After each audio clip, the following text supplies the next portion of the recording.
Russia is once again interfering with elections. And I mean, I feel like this is not a secret anymore. If you're any country and you're having some kind of election, Russia is going to meddle their way in. But something happened to me today, which only solidifies Russia's attempt to always want to interfere with elections. Now, for those who don't know, two major elections are taking place this weekend on May 18th. We're talking about the elections happening in Romania and the elections that are happening in Poland.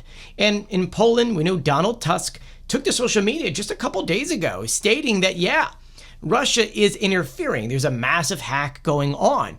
On Twitter, he says, only 2 days before the Polish elections, a group of Russian hackers active on Telegram have attacked the civic platform internet sites. Their target are also the websites of my coalition partners. Our services are conducting intensive operations, and the attack is still on.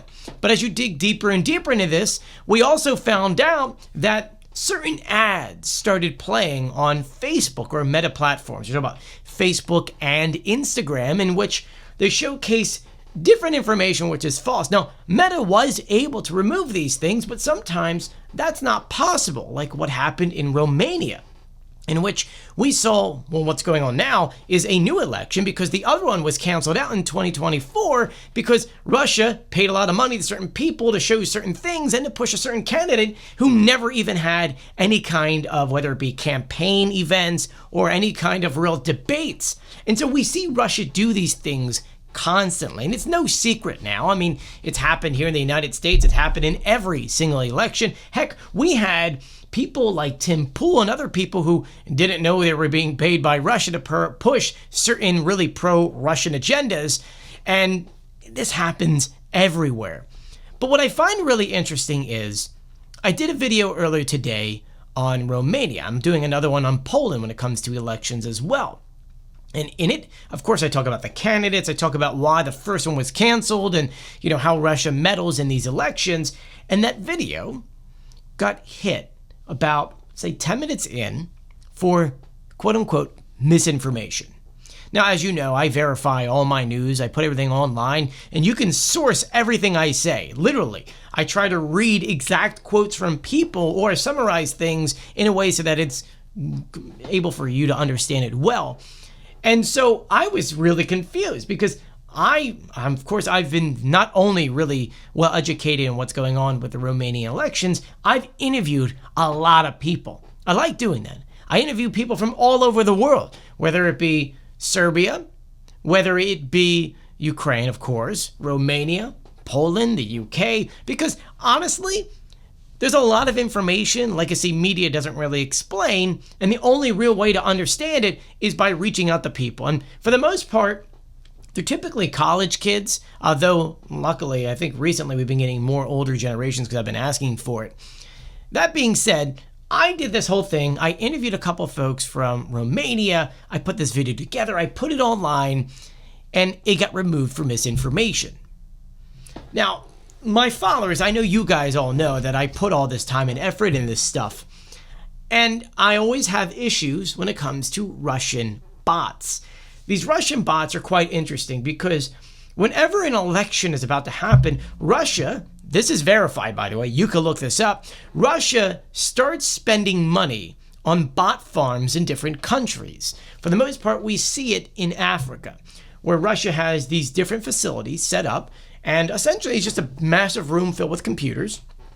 And these people, it's their job to go onto social media, whether it be Twitter, Facebook, TikTok, or YouTube, and essentially either start arguments with people, try to make themselves sound either American or someone from that country to push a certain agenda, or mass report accounts.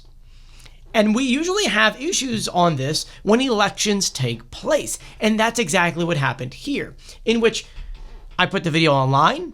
The video got flagged for misinformation, even though everything I did was verified. I talked to TikTok. I showed them the verification stuff. They said, you're right. This video deserves to be put back online. And so the video gets put back online. But this is coming from someone who at least has connections to do these things. There's a lot of creators out there that don't have this opportunity. And because of that, false information still gets out there. or the correct information gets kind of pushed down, in which you can't really see what's going on. And I just want to illustrate this from a social media point of view, in which I am an independent journalist. I do all my research, I do all my stuff to give the right information, but Russia does everything in its power to hide it. And I'm not quite sure how to fix this. This is the scary part. You have to have a government that's open. Like, luckily, Romania is one of those countries in which they fought this and won in court, to the point to where the guy who is running can't even run anymore. And he's going to try to fight that for a while, but no, he physically can't do that. But in smaller countries that don't have this, whether it be Georgia, or actually, talking about smaller countries, how about Hungary? Hungary's trying to put together a new law that could potentially remove independent journalism or organizations that Orban and his party don't agree with. You can see how all of these, Russians get into all these elections by pushing out these things. And Orban and the party, they're doing this because they have an election coming up in 2026 in which they want to silence anyone that speaks out against them. This is why independent journalism is so important, especially when it comes to social media. And I just wanted to give you my point of view of the things that I have to deal with in order to get information out to you. It's more than just sitting down and recording something based off an article. There's research, there's interviews, there's things we get to put online, then we have to monitor it to make sure that it's not being pushed down by the Russian accounts and or being taken down. Then you have to fight it to put it back online.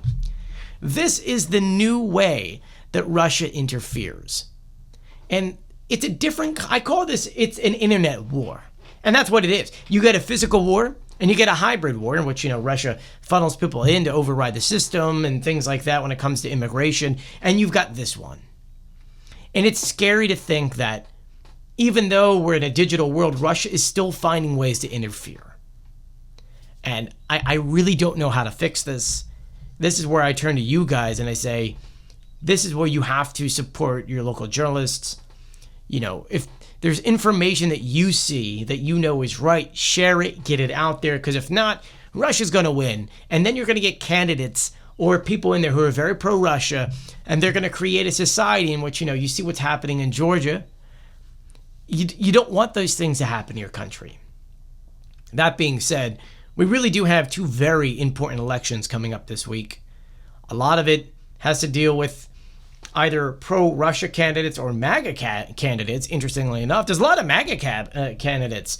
In Romania, you got one, and then you got a couple in Poland. So if you're from Poland or Romania, do make sure you know exactly who you're voting for, because if things go one way or another, you're going to have a very big problem. Like, I look at Romania and I go, well, the other candidate's been banned from Moldova and Ukraine for certain comments he's made. He's got a MAGA mindset. Heck, he even flew out to Washington, D.C. for the Trump inauguration.